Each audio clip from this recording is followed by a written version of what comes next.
Hello everyone, welcome back. कैसे हैं आप लोग? आशा करते हैं आप लोग बहुत अच्छे होंगे। डियर स्टूडेंट्स, अगर आप भी सीबीएसई बोर्ड के अंतर्गत 2026 में बोर्ड एग्जाम देने जा रहे हैं या आप नेक्स्ट ईयर बोर्ड एग्जाम देने वाले हैं तो आज का ये वीडियो बेहद इम्पॉर्टेंट होने वाला है। आज के इस वीडियो को आप सभी लोग कंप्लीट देखिएगा, एक सेकेंड के लिए भी कहीं पर भी स्किप मत करिएगा। डियर स्टूडेंट्स, आज के इस वीडियो का हमारा टॉपिक है marking scheme with step marking. हमारे स्टूडेंट्स हमेशा से ये सोचते हैं कि सर स्टेप मार्किंग क्या होती है, मार्किंग स्कीम क्या होती है। तो डियर स्टूडेंट्स, ये जो वीडियो आपको मैं प्रोवाइड करा रहा हूँ ये एकदम ऑथेंटिक है। आप हमारे पीछे स्क्रीन पर जो पीडीएफ देख रहे हैं ये सीबीएसई की ऑफिशियल पीडीएफ है जो प्रीवियस ईयर का पेपर हुआ था 2025 का मैथमेटिक्स का। तो जो टीचर्स कॉपियों को चेक करने गए थे उनको ये पीडीएफ प्रोवाइड कराया जाता है और स्ट्रिक्टली प्रत्येक टीचर को इसी पीडीएफ के इंस्ट्रक्शंस को फॉलो करते हुए आपकी कॉपियों को चेक करना होता है। सो अगर हम इसी के एक एक पॉइंट को समझ लेंगे तो हमें ये अच्छे तरीके से समझ में आ जाएगा कि एग्जाम में जब हम लोग कॉपियां लिखते हैं तो टीचर्स किन किन बातों पर ध्यान देते हैं। आप सभी लोगों ने अलग अलग लोगों से अलग अलग चीजें सीखी होंगी, सुनी होंगी कि एमसीक्यू वाले क्वेश्चंस को ऐसे करना चाहिए, और कई लोग ऐसे बोलेंगे कि यार जो क्वेश्चन आपको आ रहा था उसको आपको पहले कर लेना चाहिए, या जो बड़े मार्क्स से क्वेश्चन है उसे हमें पहले कर लेना चाहिए। राइटिंग का क्या इफेक्ट हमारे रिजल्ट पर पड़ता है, तमाम चीजें आपके सीनियर्स आपको बताते हैं, आपके टीचर्स आपको बताते हैं। लेकिन सीबीएसई अपने टीचर्स को क्या कहती है, सीबीएसई का इंस्ट्रक्शन क्या है, उसी इंस्ट्रक्शन को स्ट्रिक्टली टीचर्स को फॉलो करना होता है। वही इंस्ट्रक्शन मैं आप सभी लोगों को आज दिखाने वाला हूं। साथ ही साथ एक जो कॉपी चेक करने का सिस्टम होता है जो टीचर फॉलो करते हैं वो मैं आप सभी लोगों को आंसर की के साथ डिस्प्ले करूंगा। सो एक एक पॉइंट को ध्यान से समझिएगा, कहीं पर भी स्किप मत करिएगा। डियर स्टूडेंट्स, आप सभी लोग स्क्रीन पर देख पा रहे होंगे क्या? देखो, वीडियो थोड़ा सा लेंथी होगा लेकिन बहुत ही ज्यादा इंफॉर्मेटिव है। इस वीडियो को अगर आपने कंप्लीट देख लिया तो स्टेप मार्किंग और कॉपी कैसे लिखेंगे हम बोर्ड में, इन सब का सारा डाउट आपका समाप्त हो जाएगा। आप देख पा रहे होंगे यहां लिखा हुआ है मार्किंग स्कीम स्ट्रिक्टली कॉन्फिडेंशियल। ये कॉन्फिडेंशियल क्यों लिखा हुआ है? क्योंकि उस समय जब कॉपी को चेक करने के लिए हम लोगों को ये आंसर की मिलती है तो उसको हम कहीं पर भी बाहर दिखा नहीं सकते हैं, इसीलिए ऐसा लिखा हुआ है। आगे देखिए, for internal and restricted use only, means it is for only teachers who evaluate your board exam copy. सही है, तो मैं वही आपके सामने डिस्प्ले कर रहा हूं। Secondary school examination 2025 mathematics standard question paper code 30/6 मतलब सेट 2 है। अब यहां पर इसके लिए क्या क्या इंस्ट्रक्शंस दे रही है सीबीएसई, वही हमें देखना है। जनरल इंस्ट्रक्शंस किसके लिए है भाई? ये इंस्ट्रक्शन ये टीचर्स के लिए है और आपको वही तो करना है ना जो टीचर चाहते हैं। टीचर क्या देखना चाहते हैं वही तो आपको कॉपी में लिखना है ना। देखो यार, कॉपी में क्या लिखना होता है? कॉपी में वो नहीं लिखना होता कि जो हम पढ़ सकें, कॉपी में हमें वो लिखना होता है जो सामने वाला जो हमारी कॉपी को चेक करेगा वो पढ़ सके और साथ ही साथ वो देखना क्या चाहता है हमें वो दिखाना है। ठीक है ना? मैं हमेशा से अपने स्टूडेंट्स को बोलता रहता हूं कि देखो, आपको नॉलेज होना अलग चीज है लेकिन एग्जाम में अच्छे मार्क्स ऑब्टेन करना ये अलग चीज है। जो सिस्टम से, पैटर्न से और एक प्रॉपर स्ट्रेटजी के साथ वर्क करते हैं उनके मार्क्स हमेशा अच्छे आते हैं। तो ये काफी हेल्पफुल आपके लिए होने वाला है, जरा ध्यान दीजिए।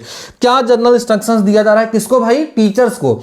जो इंस्ट्रक्शन टीचर को मिल रहा है वो जान लीजिए आपके लिए भी है, इसलिए ध्यान से एक एक इंस्ट्रक्शन को मैं पढ़ूंगा और आप सुनिएगा। You are aware that evaluation is the most important process in the actual and correct assessment of the candidate. तो कह रहे हैं कि आप, ये टीचर के लिए बोला जा रहा है कि आप इससे अवेयर हैं, आप ये जानते हैं कि इवैल्यूएशन जो है एक बहुत ही महत्वपूर्ण प्रक्रिया है किसी भी बच्चे के लिए। करेक्ट असेसमेंट उसका होने के लिए यह बहुत ही महत्वपूर्ण प्रक्रिया है। A small mistake in evaluation में lead to serious problems which may affect the future of the candidate's education system and teaching profession.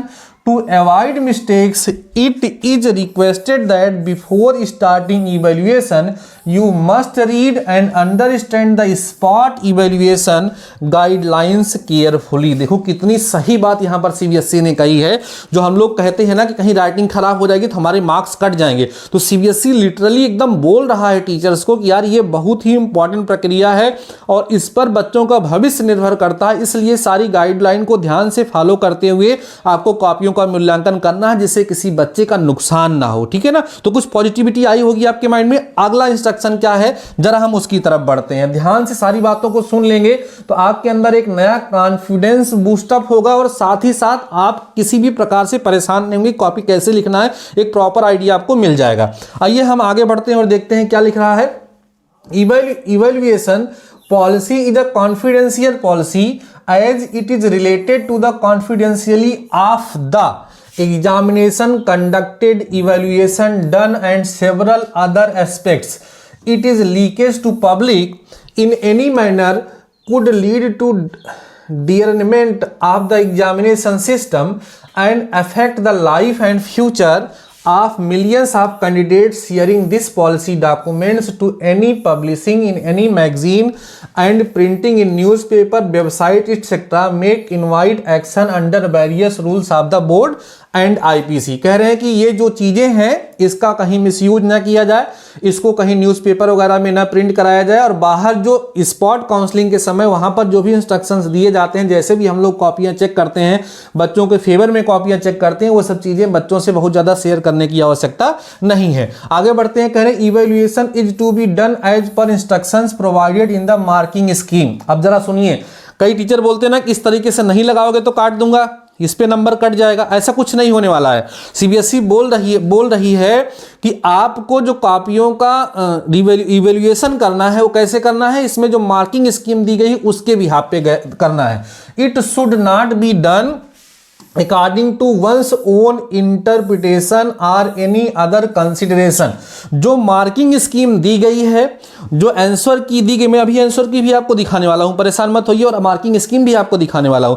तो सीबीएसई की गाइडलाइन बोल रही है कि जो यहां पर मार्किंग स्कीम दी गई है उसमें जो गाइडलाइन दी गई है आपको वही फॉलो करना है, उसमें किसी को अपना पर्सनल ओपिनियन लगाने की जरूरत नहीं है। आगे बढ़ते हैं। लिखा है marking scheme should be strictly adhered to and religiously followed। जो मार्किंग स्कीम दी गई उसको स्ट्रिक्टली फॉलो करने की बात हो रही है।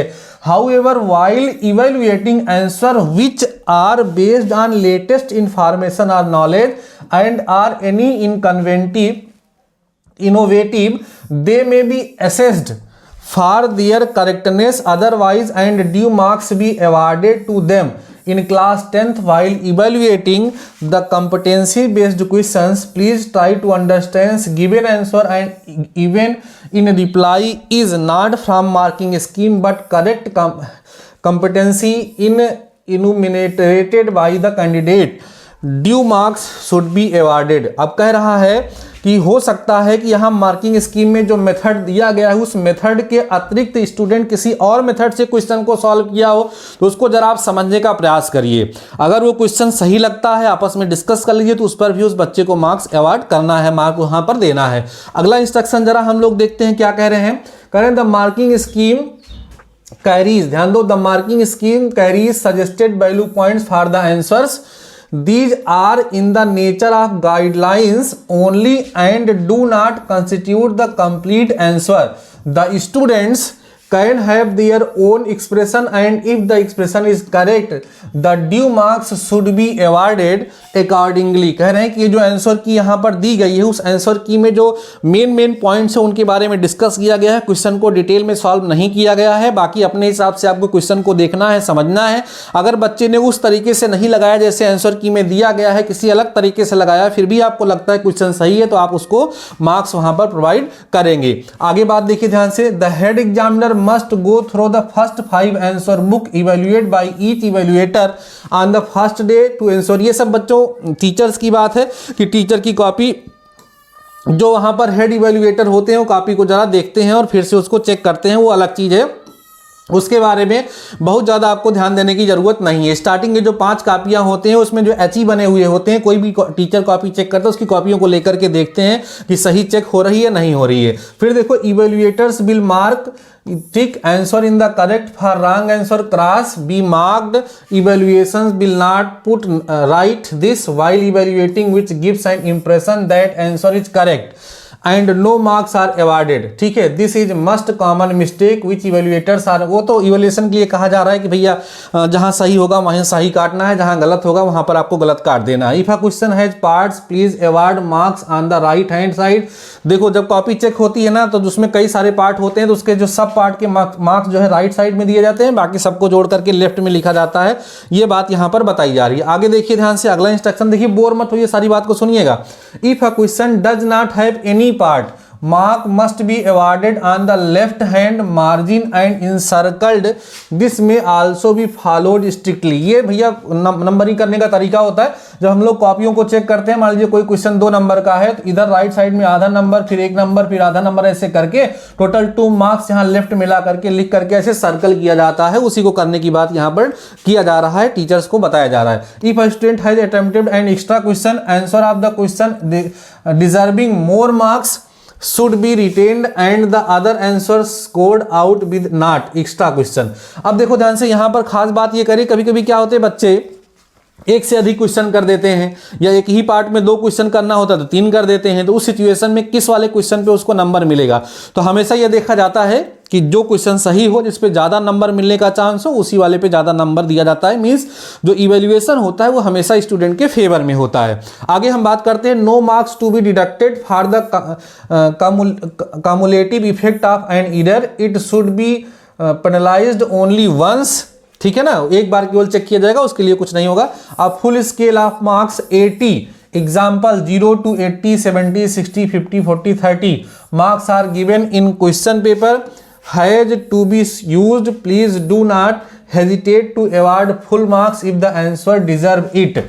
कह रहे हैं कि पूरा नंबर देने में आपको हेजिटेशन नहीं होना चाहिए। अगर आपको लगता है कि बच्चे ने कॉपी सही लिखी है, उसको 80 आउट ऑफ 80 मार्क्स मिलना चाहिए, तो डेफिनेटली आपको देना चाहिए, उसमें आपको कंजूसी नहीं करनी चाहिए। आगे देखो, every examiner has to necessarily do evaluation work for full working hours 8 hours, मतलब पूरा 8 घंटा भैया कॉपी चेक करनी होती है। वो टीचर की बात है, जाने दो ये इसको। आगे देखिए यहाँ पे कितने सारे इंस्ट्रक्शंस हैं। Ensure that you do not make the following common types of error committed by examiner in the past. ऐसी कोई गलती आपसे नहीं होनी चाहिए, किससे नहीं होनी चाहिए, टीचर से नहीं होनी चाहिए। Leaving answer or part thereof, ये सब मतलब बहुत सारे इंस्ट्रक्शंस टीचर को बच्चों यहाँ पर दिए गए हैं। तो ये सारी गलतियां स्टूडेंट से ना हो तो ज़्यादा अच्छा है। समझ में आ रहा ना, तो ये सारी की सारी चीज़ों को क्या करना होता है, टीचर्स को फॉलो करना होता है। ये तो पहला इंस्ट्रक्शन हो गया टीचर के लिए। अब जरा हम मार्किंग स्कीम आपको दिखा देते हैं, वो इंस्ट्रक्शन आप लोग भी पढ़ लीजिएगा, मैं आपको ये पीडीएफ प्रोवाइड करा दूंगा या आपको कहाँ से मिलेगा बता दूंगा। कुल मिलाकर के जितना मैंने इंस्ट्रक्शन पढ़ा उससे आप लोगों को ये आइडिया लगा होगा कि आप लोगों को ये आइडिया लगा होगा कि बोर्ड यही चाहता है कि किसी प्रकार से किसी बच्चे की कॉपी को चेक करने में कोई गलती ना हो, कॉपियों का जो इवेल्युएशन हो सही तरीके से हो और ज़्यादा से ज़्यादा नंबर बच्चों को प्राप्त हो सके। इसलिए आपको बिल्कुल परेशान होने की जरूरत नहीं है। साफ सुथरा तो कॉपी में लिखना ही चाहिए, लेकिन राइटिंग गंदी भी है तो कोई दिक्कत नहीं है। बस आपके जो कंटेंट है वो क्लियर होने चाहिए, सारी चीजें दिखनी चाहिए, ठीक है ना। तो राइटिंग पे नंबर नहीं मिलता है, अब ध्यान से अच्छे तरीके से लिखना, बस इतना ध्यान रखना है। अब देखिए यहां पर मार्किंग स्कीम दी गई है जो 2025 में पेपर हुआ था। जैसे आपको पता है कि आपका जो पेपर होता है उसमें सेक्शन ए जो होता है उसमें 20 MCQ होते हैं, जिसमें 2 क्वेश्चन असर्शन बेस्ड होते हैं। तो इसको चेक करने में तो कोई दिक्कत टीचर को होती नहीं। इसका आंसर लिखने का तरीका क्या होगा, जो ऑप्शन आपका सही होगा उस ऑप्शन को लिखना होता है। ध्यान दीजिए, लिखने का तरीका उस ऑप्शन को लिखना होता है और यहां पर ऑप्शन है क्या वो लिखना हो। जैसे ये क्वेश्चन था, the system of equation this and this has no solution, unique solution, 2 solutions और इनफाइनाइट सोल्यूशन। तो ऑप्शन क्या था, नो सोल्यूशन। तो जब आप आंसर अपनी कॉपी में लिखेंगे तो ये सब पंचायत लिखने की जरूरत नहीं, केवल लिखना है आंसर फर्स्ट में ए सही होगा और इसको भी आपको वहां पर मेंशन कर देना है। तो स्टार्टिंग के 20 क्वेश्चन में तो स्टेप मार्किंग का कोई लफड़ा है नहीं भाई। सही है तो सही है और गलत है तो गलत है। सही है तो मार्क्स मिले हैं, गलत है तो मार्क्स कटेंगे। अब कई सारे बच्चे इसमें बहुत सारी गलतियां करते हैं, तमाम चीजें इधर उधर करते हैं, इधर उधर कुछ करने की जरूरत नहीं है। जो क्वेश्चन आपको आ रहा है उसका सटीक सा आंसर आप लोगों को देने की आवश्यकता है। अब जरा हम आते हैं सेक्शन बी पर। जैसे सेक्शन बी जो होता है dear student, this section has 5 very short answer type questions of 2 marks. ये जो सेक्शन बी होता है ये 2-2 नंबर का क्वेश्चन होता है। अब यहां पर हम लोगों को जब हम कॉपी चेक करने जाते हैं तो हमें दिया, जैसे ये जो क्वेश्चन था, इस क्वेश्चन में जो कुछ भी हमें प्रूफ करना था, जरा देखिए हमें क्या दिखाना था बच्चों, यहां हमें ये प्रूफ करना था, जरा देखते हैं, 10 triangle ABC is an isosceles triangle. तो ये क्वेश्चन था, इस क्वेश्चन में इस ट्रायंगल को हमें आइसोसेलेस प्रूफ करना था। तो अब जरा देखिए यहां पर कहां कहां नंबर मिलेगा, एक नंबर एक नंबर। कह रहे हैं कि ये जब आप लिख देते ये चीज, ये जो BPT है, BPT दिस अपान दिस अगर ये है तो इससे ये पता चलता है कि DE जो है वो BC के पैरेलल है। मींस ये दिया गया रहा होगा AD upon DB equal to AE upon EC, और जब ऐसा हो गया तो उस केस में ये पैरेलल हो गया। तो यहां पर ये चीज अगर बच्चे ने मेंशन करी है तो इस पे उसको 1 नंबर देना है। इसके आगे इन चीज को समझते हुए जब angle B equal to angle C दिखा दिया है तब वहां पर उसको 1 नंबर और देना चाहिए, और टोटल फिर यहां ला करके 2 नंबर उसको देना चाहिए। यही है स्टेप मार्किंग। स्टार्टिंग के 2 स्टेप पर 1 नंबर है और उसके आगे के 2 स्टेप पे 1 नंबर फिर से देना है। ये यहां पर आंसर जो आंसर बुक है वो वहां पर दिया गया। इसी प्रकार से देखिए ये क्वेश्चन है, ये क्वेश्चन में 2 पार्ट हैं। अब जब 2 पार्ट हैं तो दोनों पार्ट के लिए अलग अलग देखिए यहां पर मार्क्स दिया गया है, ठीक है। पहला पार्ट के लिए 1 मार्क्स, दूसरे पार्ट के लिए 1 मार्क्स। जैसे क्वेश्चन क्या था, a bike contains cards which are numbered from this to this. तो 2 क्वेश्चन पूछा गया था, अ परफेक्ट स्क्वायर होने की प्रोबेबिलिटी और 2 डिजिट नंबर होने की प्रोबेबिलिटी। तो जो परफेक्ट स्क्वायर वाला क्वेश्चन बच्चा सॉल्व किया होगा उसका आंसर ये आया होगा तो उसको 1 नंबर यहां मिल जाएगा, और यहां आया होगा तो 1 नंबर यहां मिल जाएगा। मान लीजिए उस बच्चे ने ये पार्ट लगाया या पार्ट नहीं लगाया तो इस पर उसको यहां पर 0 नंबर मिल जाएगा, और यहां पर उसको 1 नंबर मिल जाएगा, और यहां 1 नंबर यहां पर ला करके उसको अवॉइड कर दिया जाएगा। हो सकता है बच्चे ने केवल फार्मूला लगाया हो तो टीचर की मर्जी पर आधा नंबर उसको यहां पर दे दिया जाएगा, तो टोटल उसको हाफ नंबर ही मिलेगा। अब जरा हम आगे बढ़ते हैं। ऐसे तमाम जितने भी क्वेश्चन है सब में यहां पे सब मार्किंग दी गई है। जैसे देखिए क्वेश्चन प्रूफ करने की आया था, प्रूफ करो कि if a sec theta plus b tan theta बराबर m है और b sec theta plus a tan theta equal to n है, तो हमें प्रूफ करना था कि a square plus n square equal to b square plus m square होगा। अब यहां पर देखिए इन्होंने बताया कि इतना किया होगा तो आधा नंबर दीजिएगा, फिर ये इन्होंने n का स्क्वायर किया होगा तो आधा नंबर यहां दे दीजिएगा, और m square minus n square पता किया होगा तो आधा नंबर यहां दे दीजिएगा। फिर इसको सॉल्व करने के बाद ये इन्होंने लाके दिखा दिया होगा तो हाफ मार्क्स यहां दे दीजिएगा। तो स्टेप मार्किंग यही कहती है कि अगर बच्चे ने केवल m स्क्वायर की वैल्यू भी फाइंड करी है तो उसको हाफ नंबर यहां पर मिल जाएगा, और उसने n स्क्वायर की वैल्यू भी फाइंड करी है तो हाफ मार्क्स उसको यहां मिल जाएगा। आगे का क्वेश्चन गलत हो गया डजंट मैटर, लेकिन उसने m स्क्वायर और n स्क्वायर सही पता किया है तो हाफ मार्क्स उसको यहां पर मिल जाएगा। m square minus n square की वैल्यू भी उसने निकाली है तो वहां पर हाफ मार्क मिल जाएगा। अगर आगे वो कैलकुलेशन में कहीं गलती कर देता है तो आगे के मार्क्स तो कट जाएंगे, बट फिर भी इसको हाफ करके 1 होल 1/2 मार्क्स यहां पर मिल जाएंगे। यही बच्चों स्टेप मार्किंग होती है। अब आप कहोगे सर इसको तो अलग तरीके से भी हम लगा सकते थे, तो कोई बात नहीं। आप लोगों ने देखा इंस्ट्रक्शन में लिखा गया था कि अगर कोई बच्चा है किसी क्वेश्चन को अपने तरीके से अलग तरीके से भी लगाया और आपको लगता है कि हाँ ये तरीका सही है, इस तरीके से भी इस क्वेश्चन को सॉल्व किया जा सकता है, तो आप उसको कंसीडर करेंगे, उससे मार्क्स उसको प्रोवाइड कराएंगे। ऐसे ही देखिए, तो ये अभी तो हम लोग जो देख रहे थे कितने मार्क्स वाले क्वेश्चन चल रहे थे, 2 नंबर वाले। हम थोड़ा बड़े वाले क्वेश्चन में आते हैं। सब में बच्चों ऐसे मार्किंग स्कीम दी गई होती है। हम बड़े वाले क्वेश्चन में आते हैं, जैसे 35 से आते हैं, 36 से हमारे बड़े वाले क्वेश्चन स्टार्ट होते हैं। देखिए ये यहाँ पर 36 सेक्शन ई आता है, जिस सेक्शन 3 क्वेश्चन होते हैं, 4 नंबर के यहाँ पर क्वेश्चन की बात हो रही है 36 वाला। तो अभी आप सभी लोग यहाँ देख पा रहे होंगे कि इस तरीके से जो क्वेश्चन दिया गया है, नहीं 36 वाला तो भाई वो केस स्टडी वाला हो गया ना, तो केस स्टडी वाला हमें नहीं देखना है, हमें देखना है 5 मार्क्स वाला जो क्वेश्चन होता है उस पर जरा बात हम करते हैं। 31 से शायद होगा वो क्वेश्चन नंबर 31 से होगा, 32 से होगा, 32 सेक्शन डी, ठीक है ना। This section 4 marks every 4 long answer type question है और 5 मार्क्स का प्रत्येक है। अब जैसे देखिए यहाँ पर ये जो क्वेश्चन यहाँ पर दिया गया है क्या है भाई, स्टैटिक्स का एक क्वेश्चन है। अब देखो यहाँ पर कहाँ कहाँ नंबर देना है ये टीचर्स को बताया गया है। किस किस चीज पे नंबर मिलेगा भाई, अगर बच्चे ने टेबल सही बनाई है, देखो क्या लिखा, करेक्ट टेबल अगर बच्चे ने बनाई तो उस पर उसको कितना मार्क्स मिल जाएगा, 1 मार्क्स मिल जाएगा। उसके बाद अगर बच्चे ने ये चीज करा, क्या चीज करा भाई, ये चीज करा, फ्रीक्वेंसी को ऐड करा, 75 plus P plus Q equal to 120 ला करके दिखा दिया, तो फिर उसके लिए एक नंबर उसको मिल गया। उसके बाद मीडियन अगर उसने वहां पर इंक्लूड कर ली, पता कर ली, तो उस पर आधा नंबर दे दीजिए। मीडियन क्लास बदल जाए, उस पर आधा नंबर दे दीजिए। ऐसे एक एक स्टेप पर कहां कहां क्या क्या चीजों पर आप नंबर दे सकते हैं, सारी चीजें यहां पर मेंशन है। तो कई सारे बच्चे ये घबराते हैं कि सर स्टैटिस्टिक्स का क्वेश्चन जैसे हम सॉल्व करते हैं तो अक्सर हमारा आंसर नहीं आता है, गलत हो जाता है। तो भैया आंसर पे केवल आधा नंबर है, जरा देखिए ध्यान से। आंसर पे डियर स्टूडेंट्स केवल और केवल हाफ मार्क्स है। उसके पहले की अगर प्रोसेस आपकी सही है, कहीं आप कैलकुलेशन में मिस्टेक कर देते हैं तो थोड़ा बहुत ही नंबर कटेगा, आपका पूरा नंबर नहीं कटेगा। तो इस तरीके से आप लोग देख पा रहे हो कि 5 मार्क्स के जो क्वेश्चन है उसमें कितने स्टेप बनाए हुए हैं। देखिए 1 2 3 4 5 6 स्टेप्स पे 6 स्टेप्स को टीचर्स ध्यान रखेंगे और उन बातों को ध्यान में रखते हुए आपको मार्क्स प्रोवाइड कराएंगे। सो ये है स्टेप मार्किंग, ठीक है। इस तरीके से हर एक क्वेश्चन के बारे में डियर स्टूडेंट्स यहां पर बताया गया है, सारी चीजें स्पष्ट तरीके से क्लियर की गई हैं, सब कुछ आपको समझ में आ जाएगा। अभी देखिए मैंने काफी कुछ चीजें यहां पर बताने का प्रयास किया है और मैंने अपनी तरफ से कुछ नहीं बताया। अभी तो मैंने क्या किया, यहां पर जो पिछली साल का पेपर था उसकी जो आंसर सीट मिलती है टीचर्स को कॉपी चेक करने के लिए, वही मैंने केवल आपके सामने ला करके यहाँ पर रखा और उसी को एक्सप्लेन करने का प्रयास किया है। अभी आप सभी लोगों को अगर ये पीडीएफ चाहिए तो आपको करना क्या है कि हमारा एक टेलीग्राम चैनल है, ध्यान दीजिए डियर स्टूडेंट्स, हमारा एक टेलीग्राम चैनल है। टेलीग्राम चैनल का नाम है, वही जो चैनल का नाम है डीडी एब्सोल्यूट ज्ञान। क्या है?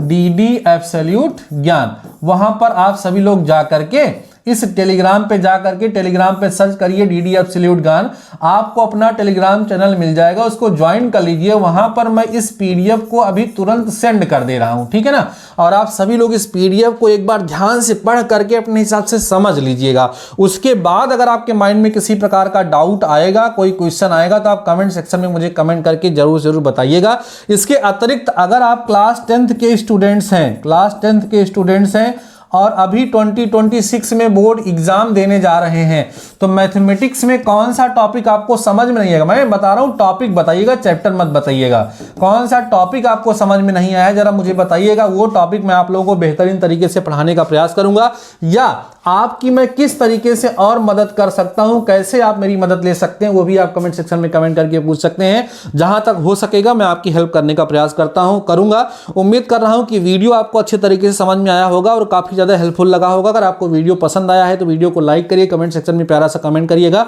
चैनल पे नए हो तो सब्सक्राइब जरूर कर लीजिएगा और अपने दोस्तों के साथ वीडियो को शेयर करना बिल्कुल मत भूलिएगा। बाकी डियर स्टूडेंट्स आज की इस वीडियो में बस इतना ही, मिलते हैं नेक्स्ट वीडियो के साथ, नेक्स्ट टॉपिक के साथ। तब तक लिए शानदार रहिए और पढ़ते रहिए।